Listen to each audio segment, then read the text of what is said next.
All right, guys, so this is really like our first new topic that we're going to be talking about. The first video that we did was kind of like a review thing that's going to help us now for these next few days. What we're going to be doing now is we're going to be taking those skills that we learned with solving exponential equations, and we're going to be able to answer word problems using them. These are a big topic in Algebra 2, so if you go into Algebra 2 next year, you will need to know all of these formulas that we're going to be doing, okay? Normally, I would be able to drill them into your heads if I actually saw you. So this is going to be a big thing that's kind of on you for the next few days. Okay, so the first day, we're going to just do simple exponential growth and decay formula, okay? A equals P times 1 plus R raised to the power of T. That's exponential growth. If you are taking 1 and you are adding R, that's growth. If you have A equals P times 1 minus R to the T, when you're subtracting R, that's for decay. Okay, so if it says that it's growing, you're going to do 1 plus R. If it says it's decaying, 1 minus R. All right, so what do all of these letters mean? A is your end value. So if you have, for example, a population, so if you're talking about the population from, let's say, 2000 to 2020, the 2020 will be the end value. P is your starting value. That's how much you started off with, whether it's a dollar amount or an actual number. R is the rate, so the rate of growth or decay, but it has to be written as a decimal. To write a percentage as a decimal, you move the decimal over 2 times to the left. I'll show you. And T is time. Okay? So that's really it. So now I'm just going to show you some examples of it. So for number 1, population of raccoons in a city in Connecticut can be modeled by this function. So this is f of x. So here it gives you the equation. So you don't have to memorize this formula because it's given to you in this question. Raised to the x. Is this an example of exponential growth or decay? If you look at this number here, you got 0.80. Did you get 0.80 from doing 1 plus a number or 1 minus a number? You did 1 minus a number because 0.8 is less than 1. So this is decay. And the explanation, because it says explain your answer, is because the base of the exponent is less than 1. This is decay because the base is less than 1. Then state the growth or decay rate. So your rate, if you were to look back at this formula, your rate comes from what's inside the parentheses. That's right here. We just said that it's decay. So decay is 1 minus R, right? So 1 minus R is equal to 0.80. To find the rate, you're really just thinking about, okay, 1 minus what number will give me 0.80? It's not 80%. If you solve this equation, right, you subtract the 1, you get negative R is equal to negative 0.20. Divide by negative 1. So R is 0.20 or 20%. This is a 20% exponential decay. Numbers 2 and 3 a little different. Number 2, you buy a car for $8,000 that depreciates at a rate of 11% a year. So depreciates. If it's depreciating, we're going to use our exponential decay formula, 1 minus R to the T. The question is to algebraically determine how much the car is worth after 5 years. So how much the car is worth, the value of the car, that's either going to be A or P.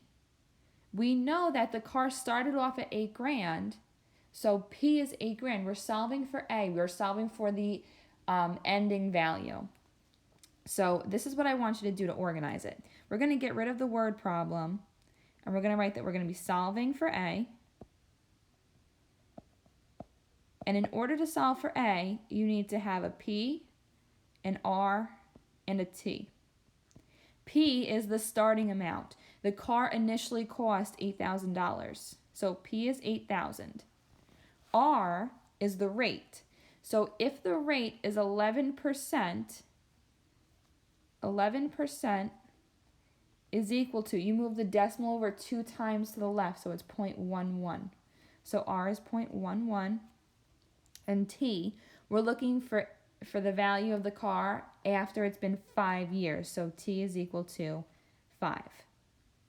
Okay, so I take these pieces of information and I plug it into the formula. So I'm solving for A, so that stays blank. That stays A, equals P is now 8,000. 1 minus R is 0.11 raised to the 5th power. Now to solve this equation, guys, please do not overthink this.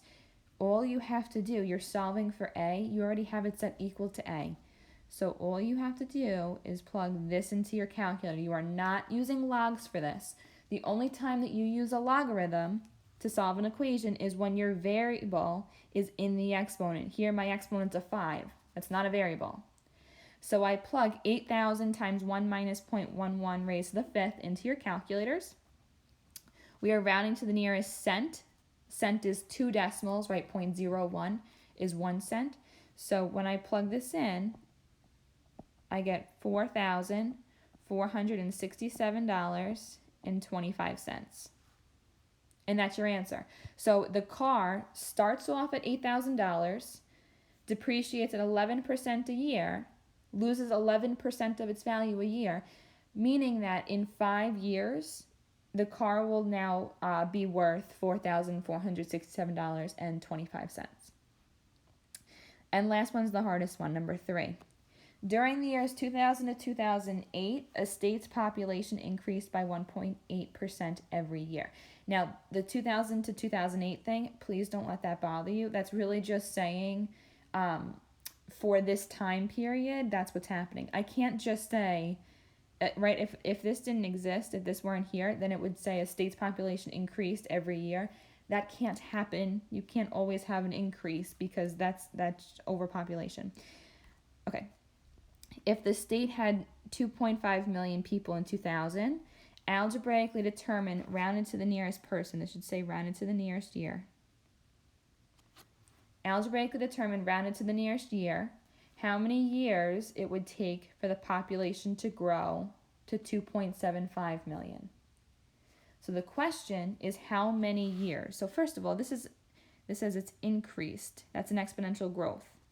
So this is my formula.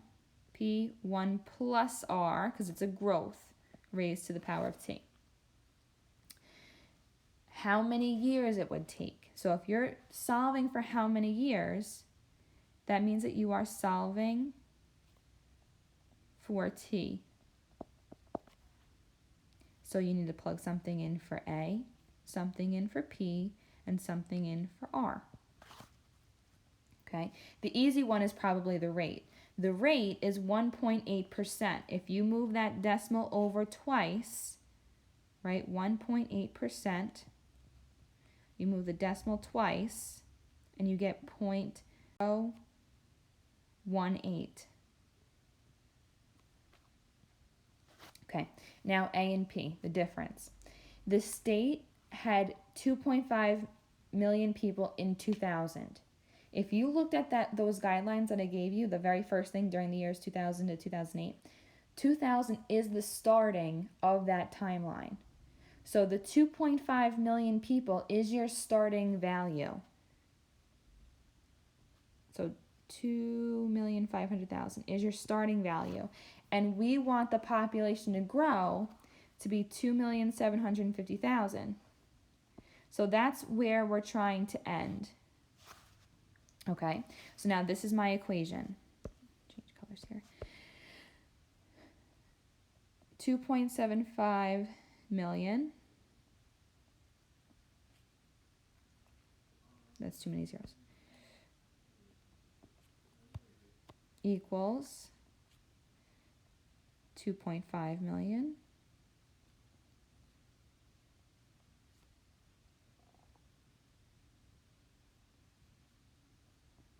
Okay, then you have 1 plus 0.018 to the power of T. So by doing this, you're getting rid of the word problem and the wordiness, and now this is just an equation that you know how to solve. Your variable is up in the exponent, which means that you need to use logs. So the first thing that we do with logarithms, if you remember from our video the other day, is you get the base and the exponent alone. So you're going to divide both sides by this big number.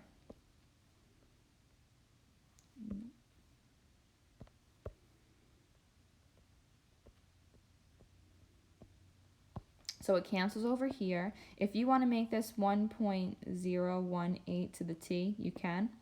Over here, when you divide this, you get 1.1. So now, once the base and the exponent are isolated, you're going to use logarithms. So you have the log of 1.1 equals, the whole point of taking the log of 1.018 is so that the variable can come out front. And now you divide the both sides by log of 1.018.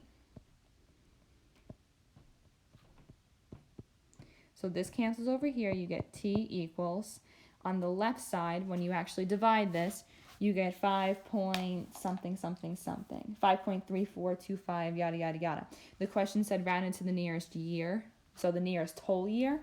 So your answer here is 5 years. Okay, in 5 years it'll go from 2,500,000 to 2,750,000. Okay? All right, let me know if you have any questions. As always, upload your notes and be on the lookout for your worksheet for the homework. Have a good day.